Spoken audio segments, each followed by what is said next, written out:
I am now here to discuss about control process and system, steps of control process. So, pag po tayo ay gumagawa or nag-establish ng isang organization, we do have this question: what is the company goal or what is the organizational goal? What should happen dun sa magiging organization natin? What is happening and why?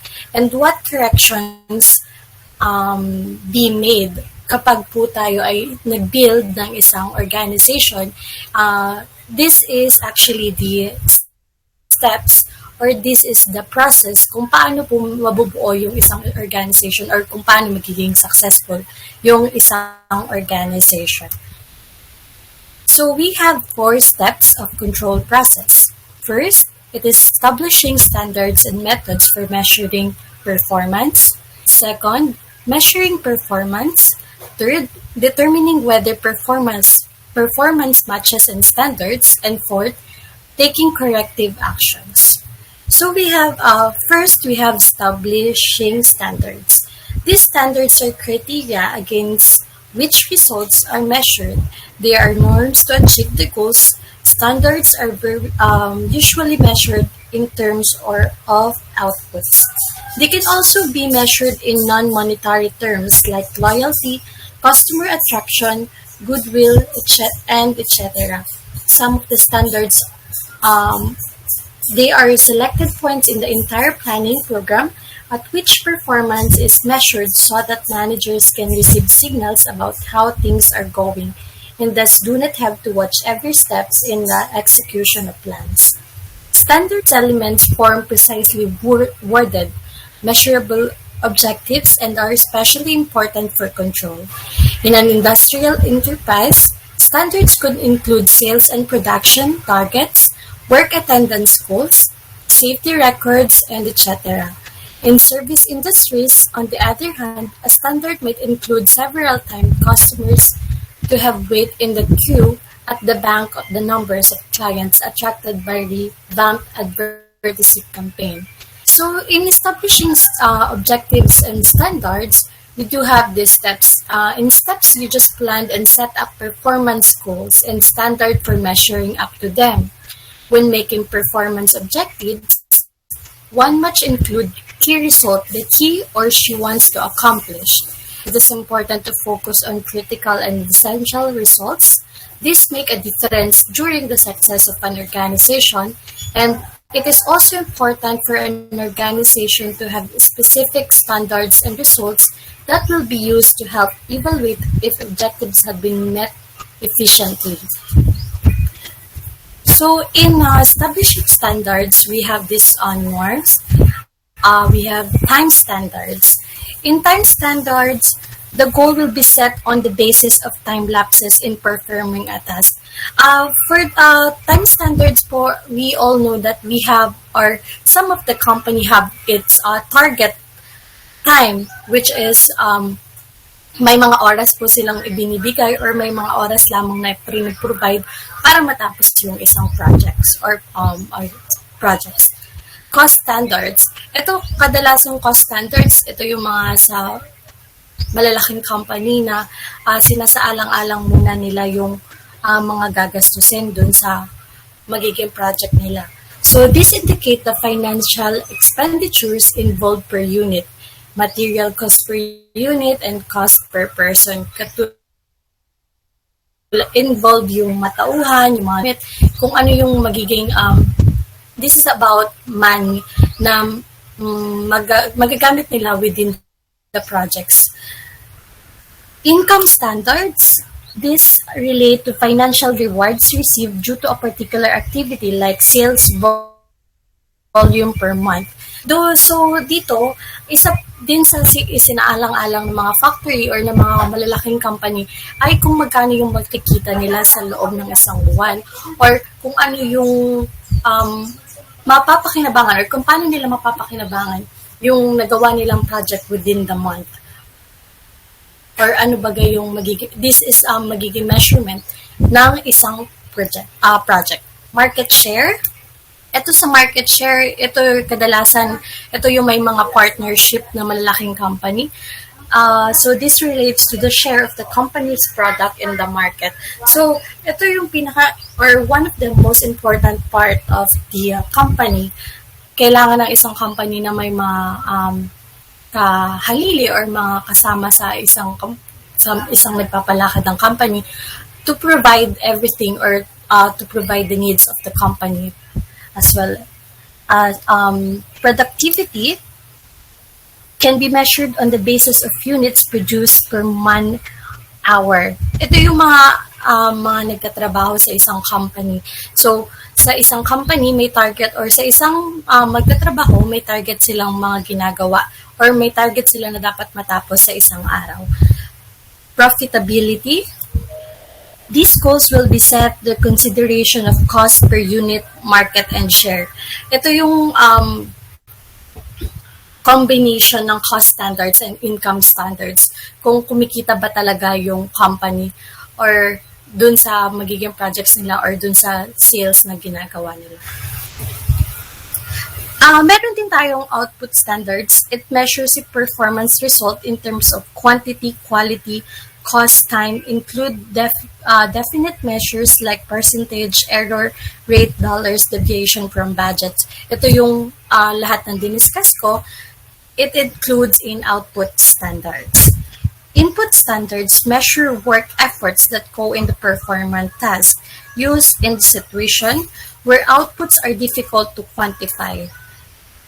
Conformance to rules and procedures, punctuality, work attendance. Ito naman, ang involvement sa input in standards, yun yung mga tao na nagpapalakad dun sa isang proyekto or sa isang projects or mga taong nasa loob ng organization. Next is the measuring performance. Measurement involves comparison between what is accomplished and what was intended to accomplish. So, dito sa measuring performance, kung ano ba yung target na magiging kalalabasan ng project or ano ba talaga yung gusto nyong kalabasan ng projects. So, we do have strategic control, mechanized measuring devices, ratio analysis, comparative statistical analysis, and personal observation. So, in measuring performance, the measurement of actual performance must be in the unit similar to those predetermined criteria.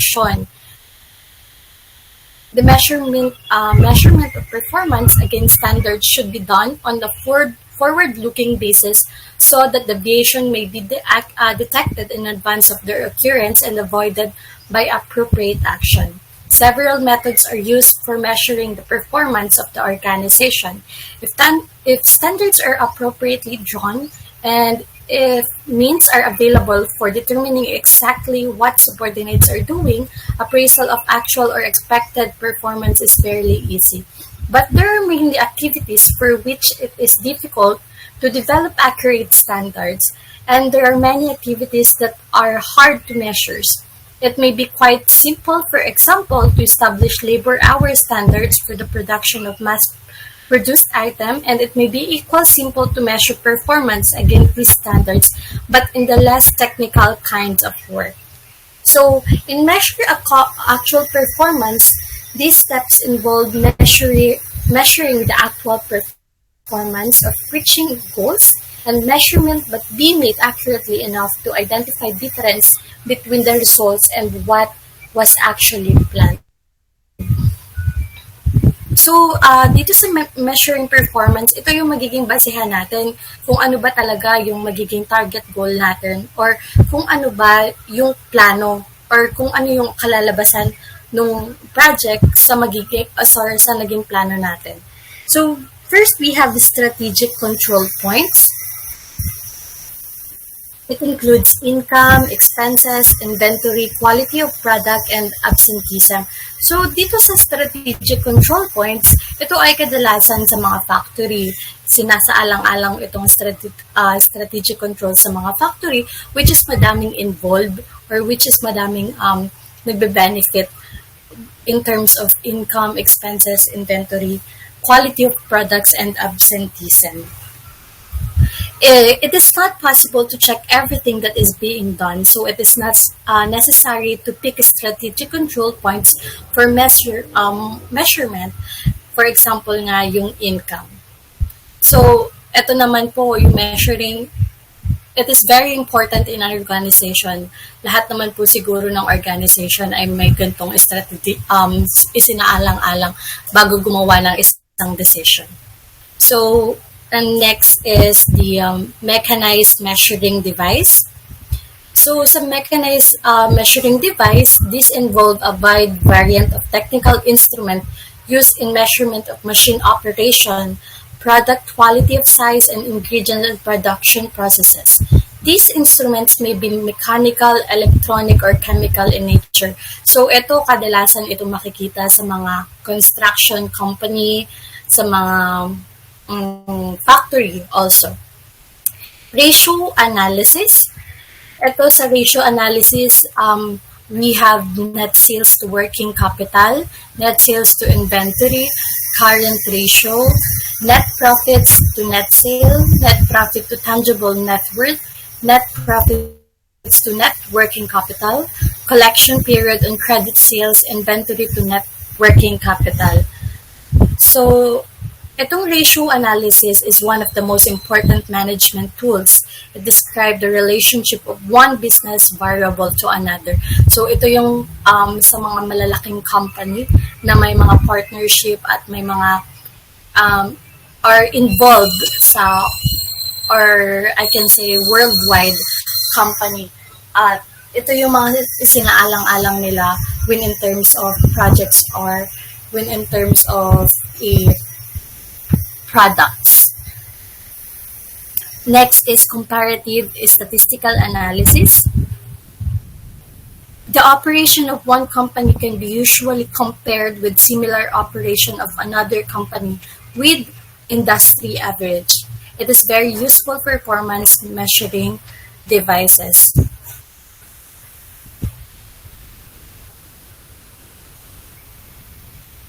And last, personal observation. Personal observation, both formal and informal, can be used in certain situations as a measuring device for performance, especially the performance of the personnel. The informal observation is generally a day-to-day routine type. A manager may walk through a store to have a general idea about how people are working. The measurement of performance against standards should be done on a forward-looking basis so that deviation may be detected in advance their occurrence and avoided by appropriate action. Itong personal observation, depende naman to sa nagmamanage sa tauhan. Pero mostly, meron din tayong mga ginagawa, may mga kinakandak din ng mga personal interviews from your managers or mga personal na katanungan kung paano mo ginagawa yung trabaho mo in the workplace or in the organization. Next one is the comparing the actual performance with expected performance. So, this is an active principle of the process. It is responsibility for the management to compare the actual performance against the standard performance. So, ito yung from established standards between actual performance or measuring performance. It is responsibility of the management to compare the actual performance against the standards established. This comparison is less complicated if the measurement units for the standard set and performance measured are the same and quantified. The comparison becomes more difficult when this requires subjective evaluation. Determining whether performance matches the standards is an easy but important step in the control process. It involves comparing the measured results with the standards already set. If the performance matches the standards, manager may assume that everything is under control. In such case, the manager do not have to intervene in the organization operation. So the third step in the control process is to compare the goals that you have set with the result you inquire. For example, um, nagpa-process or ginagawa na yung project, may actual performance na kayo or may actual product na kayo na natapos. Pero i-compare mo pa din yun kung ano ba talaga yung target nung company or kung ano ba talaga yung target ng organization within that projects. Meron tayong comparison between what if and what does. So, it needs action, desired performance, and actual performance. Making reference to past result can help improve future planning. A relative comparison means the performance of the other organization of work unit is compared to another organization or work unit helps looks at what is making the other unit organization successfully. Um, we do have this one from Ralph C. Davis identifies four phases in the comparison. First one is receiving the raw data. Ito yung mga documents, yung mga important documents na kailangan muna natin bago natin magawa yung isang projects. Accumulation, classification, and recording of this information. Periodic evaluation of completed action to date, and reporting the status of accomplishment to higher line of authority. So ito yung paraan or ito yung mini steps na ginagawa to evaluate the projects.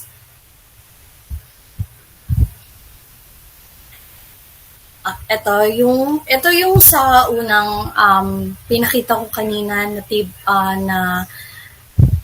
na pictures. So, when we establish standards and methods for measuring performance, we measured it.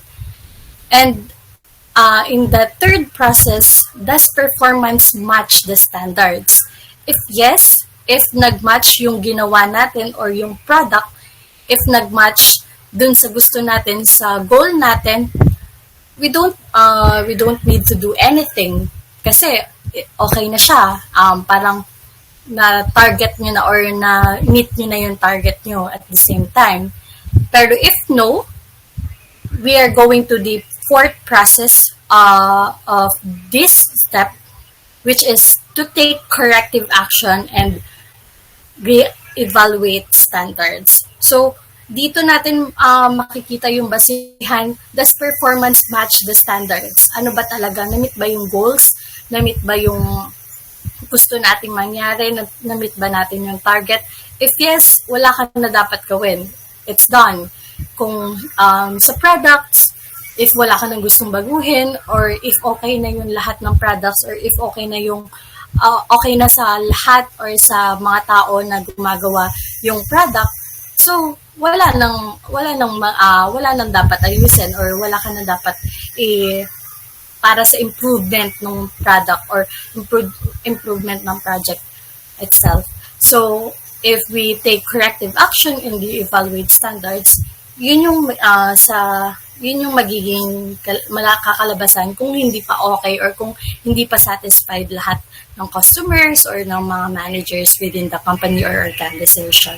So in fourth, corrective deviation, measuring and comparing performance, detecting shortcomings, failures, or deviation from plans will be of no avail if it does point to the needed corrective action.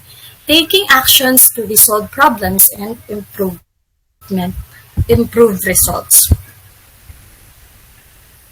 So, thus controlling to be effective should involve not only in the detection of lapses but also probe into the failure spots, fixation of responsibility for the failures of the right quarters, recommendation of the best possible steps to correct them. These corrective actions must be applied when the work is in the progress. The primary objective should be avoidance of such failures in future. The required corrective action can be determined from the qualified data as per standards laid out and the performance evaluation already done. These steps should be taken promptly, otherwise losses may be cumulative and remedial action will be all more difficult to take. Corrective action must be well balanced, avoiding over-controlling and at the same time letting nothing to drift. This step becomes essential if performance falls short of standards and the analysis indicate that corrective action is required. The corrective action could involve a change in one or more activities of the organization operation. So this is the final step, taking action to resolve problems and improve results. This step is used to know what corrections should be made and how objectives can be improved for future planning. So ito yung magiging basihan natin kung ano ba talaga yung dapat mo pang gawin or kung ano ba yung natapos mo sa dapat mo pang gawin. Management by exception is the process of giving attention to situation that shows the greatest need for action, known to save time, money, and energy. Managers should have control on a problematic situation. The reason for a problem should be recognized and solved for next. Managers should hold to be able to know when there is opportunity to continue high levels of performance and able to maintain control over employees. So this corrective action must be applied when the work is in progress. The primary objective should be avoidance of such failures in the future. Since natuto na tayo, since nakita natin na may progress yung project or yung product, at makikita pa din natin or nakikita pa din natin na may improve pa or may magagawa pa for not to fail in the future planning. Corrective action must be well balanced, avoiding over controlling and at the same time letting nothing to drift. So, yun lamang po at maraming salamat.